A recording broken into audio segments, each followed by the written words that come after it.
When I used to do weddings, I don't do weddings anymore because my life's different and I travel and I don't have the grace to spend that kind of time in counsel, because if I do a wedding, I meet with the people so many times, it's ridiculous. I'm with them more than they're together.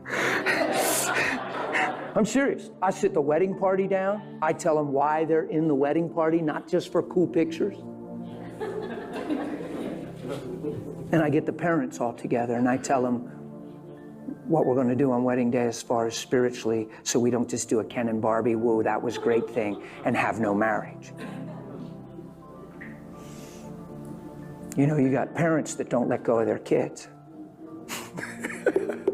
I have the mother and the father walk both down, the bride and the groom. I have them all stand there together and I say, who gives these two? And I make sure they all say, we do. That way you don't have any in-laws becoming outlaws.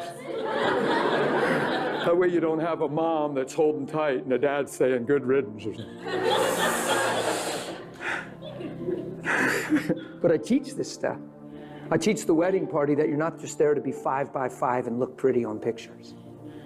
You know, we're like, oh, I only got 4 and I got 5 and I need to find another. So you just handpick somebody to have 5 by 5.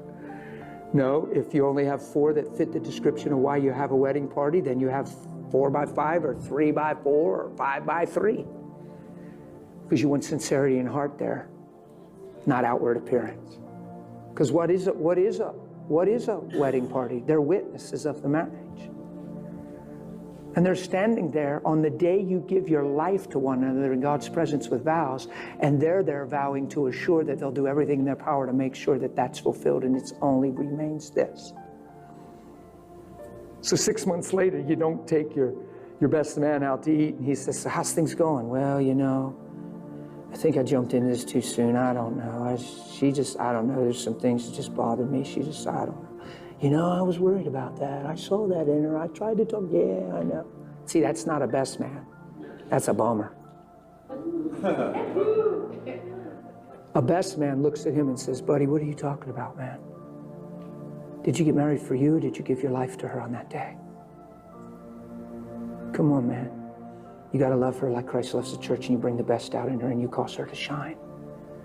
Come on, you're starting to think for yourself and feel for yourself. You sound like a man of the world. What are you doing? That's a best man. You girlfriends get together and start confiding, and if you got a little pain in your heart, you're not a good counselor for somebody that's hurting. You're the worst person they could talk to, because you'll justify their pain and you'll lick each other's wounds and nobody will get healed.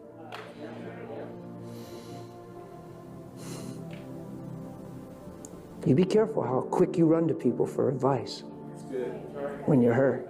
Because if you run to somebody that understands your pain, they're not going to help you. Right. If you run to somebody that understands the heart of God, they can give you something. That's good. I hope you're learning. Come on, a wedding party's not there to look pretty. A wedding party's there to assure that marriage stays what it vowed to be. And you cry and you intercede and you pray and you talk to them, and if they ain't doing well, you sit them down, you take them out to eat, and you get straight with them. You see what I'm saying? But you don't say, boy, I understand how you must feel. Wow, it must be tough living with her. That's not a best man. Well, you know, maybe you shouldn't have got married. Maybe God really didn't bless it. Maybe you ought to move on. Your life's short, you know. You don't want to waste too much time with the wrong person. Boy, if God thought that one day about you, you'd be toast. Come on. If God thought that one day about you, what hope would you have? What, so you're so amazing that God should love you? Like you have it so going on that you should be the most popular in heaven? Do you see how self-righteous you can get and not even realize it? How you live above people and talk down on people, and the drastic pride that's involved there? That you would even have an opinion about somebody that's less than truth in God. Just because they're not producing it doesn't mean it's not possible. See, love believes the best. Love doesn't think evil. That's good. Love doesn't rejoice in iniquity, it rejoices in truth. So love goes after the answer. Come on, anybody can look and fault find. It takes a man of God to dig for gold and potential. That's good. Anybody can watch somebody for a while and figure out what they think might be wrong with them. And if I could have 5 minutes alone, I could set them straight. Come on. But who's willing to look at somebody and actually care and actually see their potential and destiny? That's what a man or woman of God does. You guys good? Let me close with this. You guys getting something out of this? I'm not asking for applause. Are you guys connecting with my heart this morning? Because I feel like this is encouraging stuff to cheer us on. Or we're just going to let stuff bum us out. We're just going to let life speak louder than truth. And we're going to only be doing as good as things are going instead of as good as He is inside of me. Yes. And we're going to sing all the right songs and believe all the wrong things. And we'll be on all the right places at all the right time and not see the truth.